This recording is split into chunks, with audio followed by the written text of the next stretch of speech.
Información precisa, completa, veraz, objetiva e independiente. Directo a tu pantalla. Radio Caracas Radio presenta Voz de América. Los desafíos de la política nacional e internacional de Estados Unidos y qué ha logrado la Casa Blanca en Latinoamérica. Bienvenidos a Foro desde Washington. Les saluda Gonzalo Abarca.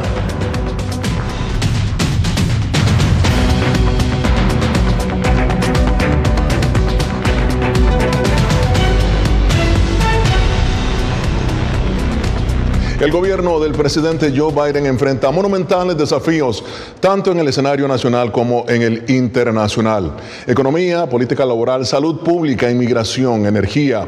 La respuesta a la invasión de Rusia a Ucrania. El propio Partido Demócrata mantiene debates internos sobre estos temas y en muchas ocasiones el respaldo al presidente no es monolítico. Pues bien, hoy en Foro, un programa especial con los periodistas que cubren estos temas, llevan el pulso y a las políticas del presidente Biden. Me acompaña desde la Casa Blanca Jorge Agobián, desde Naciones Unidas Celia Mendoza y acá en los estudios Jaime Moreno, quien ha dado amplia cobertura a la política nacional e internacional de Estados Unidos. Bienvenidos todos ustedes, compañeros. Un placer tenerlos en Foro. Voy a empezar contigo, Jorge. ¿Cuál es el mayor desafío que ha enfrentado la Casa Blanca, tanto a nivel nacional como internacional? Gonzalo, definitivamente la economía. Ha sido un año duro para la Casa Blanca y la política del presidente Joe Biden. Los precios al consumidor más altos en décadas en Estados Unidos se registraron durante todo este año. También el alto precio del combustible y el propio peso del precio del barril de petróleo, algo que la Casa Blanca ha achacado a la guerra en Ucrania, un tema que también mantuvo durante todo este año bastante concentrada a la administración al defender a Ucrania. Ese es el tema principal y al mismo tiempo es el tema que discuten con los principales socios de Estados Unidos, el tema económico en un año que ha sido duro para la economía estadounidense y que la propia administración Biden ha dicho que pues es poco a poco el camino que van haciendo, pero se sienten satisfechos por lo que han hecho este año. Bueno, muy bien. Ahora, Celia, también ha sido un año difícil para el presidente Biden en el Foro de Naciones Unidas. ¿Cómo ha sido ese enfrentamiento? Cuéntanos, por favor, entre Estados Unidos con Rusia, contra China, contra Venezuela. Bienvenida.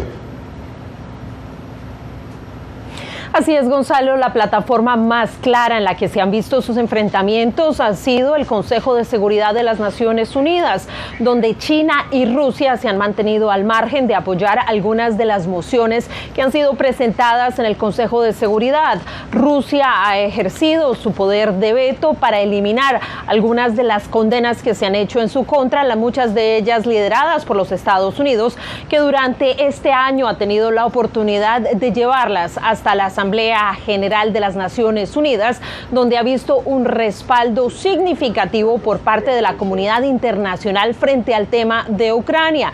Mientras tanto, Venezuela sigue tratando de mantenerse relevante dentro de este foro internacional y a pesar de los avances que han hecho durante este año, se ha logrado sacar de este grupo del Consejo de Derechos Humanos a Venezuela, algo que ve la administración del presidente Joe Biden y aquellos que defienden los derechos humanos como una reacción por parte de la comunidad internacional y el rechazo que se tiene frente a los gobiernos que son autoritarios. Uno de ellos también hay que recordar, en este caso que ha sido resaltado por los Estados Unidos, es Nicaragua, que sigue presente dentro de este organismo y que ha votado de la mano de Rusia.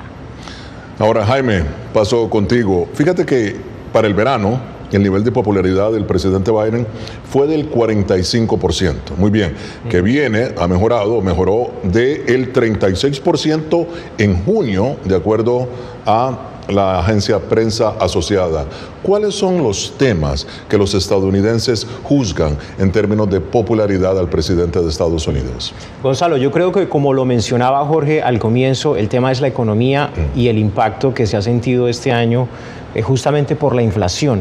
Pero hay dos temas que le reconoce el público estadounidense en materia económica y que está conectado con un tema geopolítico y que ha tenido eco bipartidista tan difícil por estos días en Washington, y es como Estados Unidos ha pasado legislaciones para prepararse y estar mucho mejor posicionado frente a su principal competidor, que es China. Por ejemplo, esta ley que se pasó para traer todas las plantas de fabricación de microchips a Estados Unidos, algo que está controlado en este momento por Taiwán y también por China. Es decir, ese es un tema estratégico que tiene beneficios para la economía, y también la ley que se pasó para reducir la inflación y al mismo tiempo desarrollar toda la transformación energética en Estados Unidos, que es producir las baterías de los carros eléctricos en Estados Unidos, en plantas en Estados Unidos, que es un tema que controla en este momento China. Entonces, digamos que hay dos temas estratégicos de preparación de Estados Unidos que le reduce la dependencia sobre China y también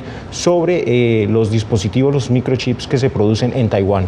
Con muchos altibajos, entonces. Sí, es decir, es un tema que ellos han venido, de que no se veía tan urgente, pero con las tensiones que se han dado con China, ven importante que, hombre, Estados Unidos tiene que producir esos microchips en Estados Unidos y los carros eléctricos en Estados Unidos y toda esa cadena, digamos, que depende de toda la parte de ensamblaje. Entonces yo creo que hay unos aspectos en los que el público estadounidense le reconoce al presidente Joe Biden y que ha tenido apoyo bipartidista, porque de lo contrario no lo habría podido lograr. Claro.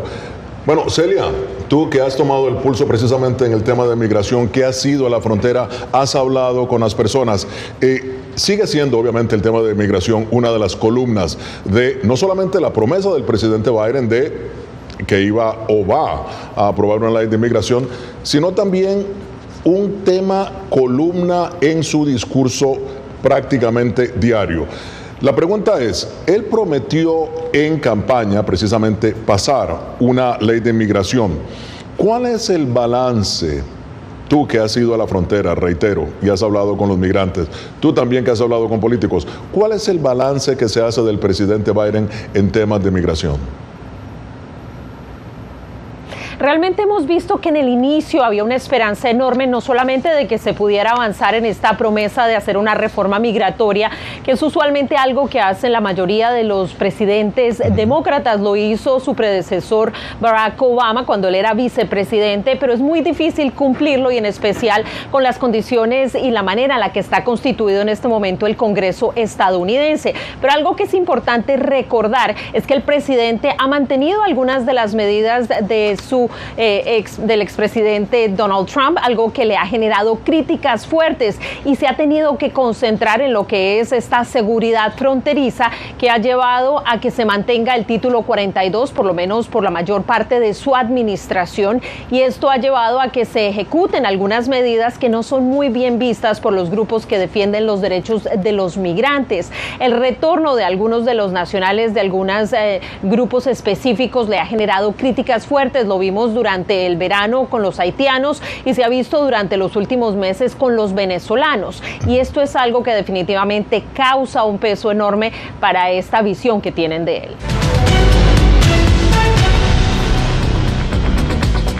Y continuamos en Foro de la Voz de América. El presidente Joe Biden anunciando a principios de octubre que buscará la reelección para las elecciones de 2024. La popularidad de su agenda gubernamental ha sufrido altos y bajos. Su popularidad empezó a hundirse con la retirada de las tropas de Afganistán en agosto de 2021. Desde entonces ha sufrido golpes duros como altos precios de la gasolina, que ya se han estabilizado, y los alimentos, una situación que prevalece. El presidente también sufre el embate de una inflación que llegó a ser la más alta en 40 años y la ruptura de la cadena de suministros. Pero, ¿cuál es el estatus de las políticas de Biden? ¿A qué apuesta la Casa Blanca para las elecciones de 2024? Continúan con nosotros Jorge Agobián, corresponsal en la Casa Blanca, Celia Mendoza en Naciones Unidas, y en los estudios Jaime Moreno. Jaime, te toca a ti, y la gran pregunta es, sectores antagónicos al presidente Joe Biden aseguran que ha puesto más atención a la guerra que tiene Rusia contra Ucrania que a la economía. ¿Cuál es, en tu opinión, el panorama en este momento? Pero, Gonzalo, hay que decir que la guerra de Ucrania y la guerra con Rusia tiene apoyo bipartidista desde el primer día de la guerra. Es decir, republicanos y demócratas están en la misma página en este aspecto. Es difícil excluir los dos temas, la economía o la guerra, porque es que están relacionados. A comienzos de año los altos precios de los combustibles estaban relacionados con la guerra. Es decir, tiene todo el sentido que el presidente de Estados Unidos le dé importancia, digamos, de gran relevancia a los desarrollos de la guerra, que tenga una participación activa. Principalmente cuando Estados Unidos lidera una serie de naciones. Exactamente, cuando tiene un rol activo en esta guerra de Ucrania y de Rusia, pero también en el tema de los alimentos. Recordemos que entre Rusia y Ucrania, ellos lideran una tercera parte de la producción mundial de trigo. Eso tiene un impacto sobre los alimentos. Es decir, la guerra en Ucrania no se puede excluir de lo que pasa en la economía en Estados Unidos, porque los hogares están sintiendo los efectos y los sintieron a través de la inflación durante todo el año 2022. Claro. Bueno, muy bien. Ahora, Celia, siguen llegando buses con migrantes a Nueva York, tu ciudad, bueno, y otras ciudades aquí en Estados Unidos. Aquí en Washington, por ejemplo, han llegado los buses a las afueras de la residencia de la vicepresidenta Kamala Harris. Has hablado con muchas de estas personas. Nueva York ya declaró una situación de emergencia, ¿no?, debido a todo esto. ¿Qué está haciendo la administración para enfrentar esta situación? O sea, ¿qué dicen los migrantes con los que tú has hablado? Realmente vemos una situación en la que se están utilizando los migrantes como un ejemplo político. Esto lo hemos visto desde mediados del 2022, cuando empezaron a llegar a ciudades como Nueva York, Washington, Chicago, entre otras, buses con migrantes desde lugares en la frontera en Texas.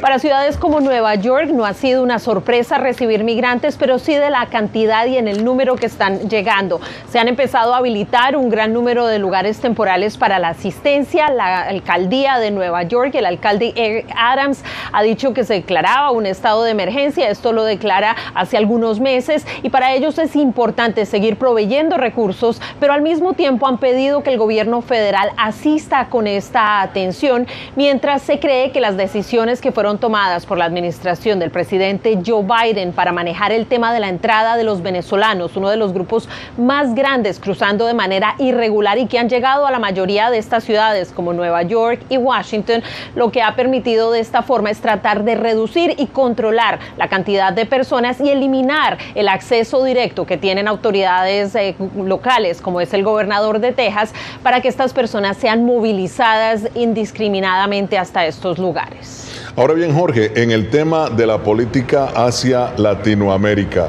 ¿cuál ha sido la piedra angular? ¿Qué se le aplaude y critica al presidente Biden? El tema principal con Latinoamérica ha sido durante todo este año, lo hemos visto y lo hemos cubierto para La Voz de América, de hecho, todos mis compañeros y yo, es el tema de la migración y el fenómeno que esta administración ha dicho existe en la región, la migración irregular desde Venezuela, pasando por Panamá y otros países. Estos grupos que mencionaba Celia, venezolanos, cubanos y nicaragüenses, fueron los que alcanzaron mayores números ingresando a Estados Unidos en gran parte de este año. Y entonces, ese tema principal ha sido el que ha llevado, por ejemplo, Estados Unidos en junio lo llevó a la Cumbre de las Américas y allí se firmó la Convención de Los Ángeles, este tratado entre los países que Estados Unidos comenzó a poner en práctica en octubre pasado con el programa que anunció para venezolanos, la asignación de visas para migrantes de Centroamérica, El Salvador, Guatemala, Honduras y también de Haití. Entonces ese ha sido el tema principal con el que esta administración ha hablado sobre Latinoamérica. El principal aliado ha sido México, a pesar de que hemos visto hay temas en los que no están para nada de acuerdo los dos gobiernos. Claro. Y también a esta administración durante este año le tocó lidiar con gobiernos de izquierda y lo que decían funcionarios durante todo este año es que no les importa la ideología del gobierno, sino que respeten los derechos de las personas, la democracia y el Estado de Derecho de cada nación. Entonces ha sido bastante complicado para ellos navegar en ese proceso y recibiendo, por supuesto, las críticas de los republicanos que dicen que Rusia y China ha ganado más presencia en Latinoamérica bajo la administración del presidente Joe Biden. Ya, muy bien, esto es Foro de la Voz de América. Y continuamos en Foro de la Voz de América. Bien, Celia, la nueva estrategia de seguridad nacional de la Casa Blanca considera a China como el desafío geopolítico más importante para Estados Unidos, incluso más que Rusia, según el documento. En Naciones Unidas, ¿cuál es la estrategia diplomática que Washington desarrolla frente a Beijing? Hasta el momento se ha mantenido al margen de hacer declaraciones muy fuertes desde este organismo, pero lo que sí hemos visto es el apoyo de Estados Unidos para que se hagan investigaciones profundas y el llamado en especial para que se le dé plataforma a este tipo de investigaciones como la que se dio a conocer durante la salida de la que fuera la alta comisionada para Derechos Humanos de las Naciones Unidas, Michelle Bachelet, después de su viaje a China. En este reporte se muestran violaciones y ataques. China, siendo parte del Consejo de Seguridad y un país importante dentro del organismo, ha atacado directamente a este grupo, a la oficina de la alta comisionada, y ha rechazado estas acusaciones. Pero Estados Unidos sigue trabajando desde el Consejo de Derechos Humanos y también desde el Consejo de Seguridad para que se amplíen estas investigaciones. Al mismo tiempo han cuestionado nuevamente el tema de la soberanía y la independencia después de estas declaraciones que se han dado con respecto a la posible acción de Beijing, de Pekín, en términos de Taiwán. Esto después de lo que ha sucedido con Rusia en Ucrania. Así que vemos que Estados Unidos sigue de cerca este tema. Muy bien, ahora, Jorge, y yo sé que muy rápidamente porque tienes una conferencia de prensa ahora en Casa Blanca acá, pero ¿qué emerge o qué está emergiendo precisamente de la nueva relación entre Estados Unidos y Colombia, donde el presidente Petro está criticando la política antidrogas, la política ambiental de Estados Unidos? Pues lo que nos han dicho funcionarios detrás de cámara es que están de acuerdo con esta política de Petro que trajo sobre las drogas, sobre lo que él ha denominado ha sido un desafío, pero al mismo tiempo una derrota, y también ha criticado esa política que se ha tenido entre Colombia y Estados Unidos durante décadas. Pero también aseguran que hay partes en las que ellos, Estados Unidos, quieren formar parte y quieren que el gobierno de Colombia abra un espacio y permita que se puedan lograr cosas como, por ejemplo, lograr la extradición de narcotraficantes. Dicen que no quieren que esto quede fuera de la mesa y que sea parte de esta política integral que está llevando a cabo Colombia. Al mismo tiempo, como te decía en el corte anterior, han comenzado a trabajar, digamos, con un gobierno de izquierda y lo han hecho asegurando que están a favor y que es Colombia, uno de los principales socios de Estados Unidos en la región, está muy cerca de Venezuela, ha habido normalización de relaciones entre estos dos países durante este año y también ha habido acercamientos entre Estados Unidos y Venezuela. Entonces, todo eso, por supuesto, engrana esta estrategia de Estados Unidos en Latinoamérica y específicamente en Colombia. Muchísimas gracias, Jorge Gobián, desde la Casa Blanca. Gracias por haber estado con nosotros. Bueno, tú que llevas muy bien el pulso de la política de Estados Unidos hacia Colombia, ¿qué más puedes agregar? Gonzalo, lo que decía Jorge es cierto, es una aproximación diferente porque es un gobierno diferente, no es un gobierno tradicional que ha sido absolutamente cercano a Estados Unidos, pero lo que hemos visto no solo en Colombia sino en el resto de la región es un acomodamiento también de Estados Unidos a respetar lo que están sugiriendo estos nuevos líderes como el presidente Gustavo Petro respecto al tema de las drogas. Pero Colombia ha sido el principal aliado en la región, Jaime, también. Exactamente, por eso mismo vimos que este año el secretario de Estado Anthony Blinken fue a la región, visitó al presidente Gustavo Petro y acordaron ciertos temas en donde hay coincidencia. ¿Qué temas? Por ejemplo, el tema de la erradicación voluntaria de cultivos ilícitos. Estados Unidos apoya esa iniciativa, pero Estados Unidos también quiere ver resultados. Y entonces esa es la expectativa que tienen en Estados Unidos y también en Colombia.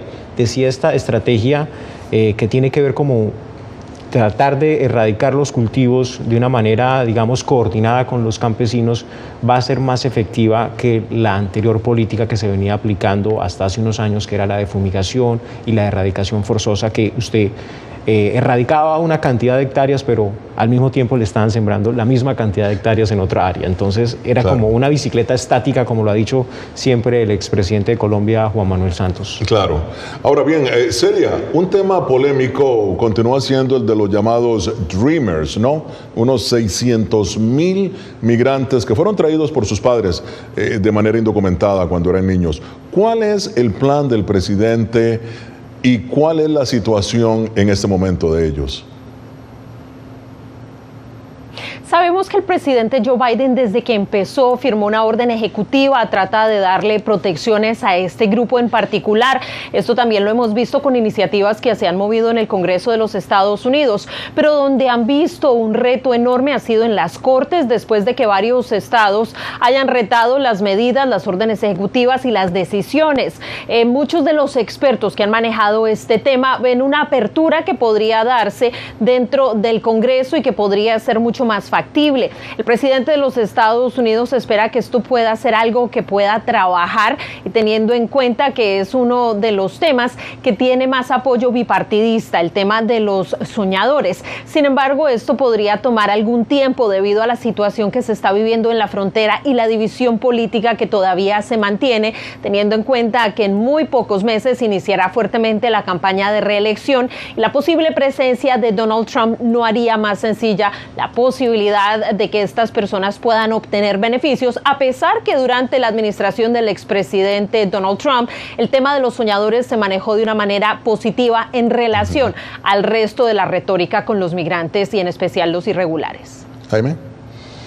El tema de los migrantes, lo que hemos visto de la administración Biden durante todo este año es tratar de tener un enfoque regional, una aproximación regional en donde parte de lo que ha podido hacer Estados Unidos ha sido en colaboración con México, pero también en colaboración con Panamá, también en colaboración con Colombia, con otros países con los cuales está buscando la manera de tener programas que puedan de alguna manera modular el tema migratorio en toda la región. Es una aproximación diferente en la que Estados Unidos realmente, por los convenios que tiene, no puede hacer mucho si no tiene la cooperación de México, que es su vecino. ¿Por qué razón? Porque lo que sucedía a comienzo de año con la población migrante venezolana, eran admitidos, pero básicamente eran admitidos sí por un tema humanitario, pero también es porque no tenían a dónde regresarlos, porque no había relaciones entre Estados Unidos y Venezuela. Claro. Entonces ahí es donde entra a jugar el papel de México y el resto de los aliados de Estados Unidos en la región. Por eso en la Cumbre de las Américas, como lo decía Jorge, este tema fue prioritario para Estados Unidos.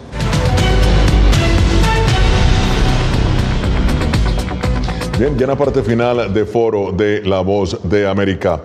Jaime, voy a hacer énfasis en lo que habló Celia precisamente de Estados Unidos, en las Naciones Unidas, su enfrentamiento con China, pero hay algo importante que ha sucedido este año y es precisamente que el presidente Biden ha dicho, que le preguntaron, en caso de un conflicto entre China y Taiwán, ¿a quién apoyaría? Él dijo que apoyaría a Taiwán. La Casa Blanca luego puso un poquito de diplomacia al tema, pero con la visita que hizo la presidenta de la Cámara, Nancy Pelosi, a Taiwán, ¿cómo ves tú este tipo de polémica en el plano internacional y en Estados Unidos también? Esa visita yo creo que fue uno de los puntos de mayor tensión en la historia de la relación de Estados Unidos y China, al menos en el año 2022. Claro. Pero también, y muy importante, es que sí, el presidente Biden dijo, si China ataca a Taiwán, nosotros los vamos a apoyar, pero esa posición ha sido reafirmada, es decir, Estados Unidos por primera vez en muchos años cambió esa posición ambigua de que no se sabía cuál era su nivel de compromiso con Taiwán. Es impresionante el que el presidente lo dice directamente. Claro. Y es que la gente dice, bueno, pero ¿por qué tanta importancia en Taiwán? Resulta que es que Taiwán produce los semiconductores que utiliza la industria militar en Estados Unidos, claro, y la tecnología en Estados Unidos. Ese es el punto importante del por qué se habla tanto de esta relación. Bueno, se nos acabó el tiempo, Celia, se nos está acabando muy rápidamente. Tus conclusiones sobre los retos de Estados Unidos en la ONU. Realmente es tratar de mantener una medida más clara y una acción por parte de este organismo internacional. El presidente pidió una reforma, algo que habían pedido otros países al Consejo de Seguridad y en especial en el tema del veto. Si esto se logra, sería algo importante. Muchísimas gracias a Jaime y también a Celia Mendoza. Esto fue Foro de La Voz de América. Nos vemos la próxima semana. Les habló Gonzalo Barco. Información precisa, completa, veraz, objetiva e independiente. Directo a tu pantalla. Voz de América en RCR 750.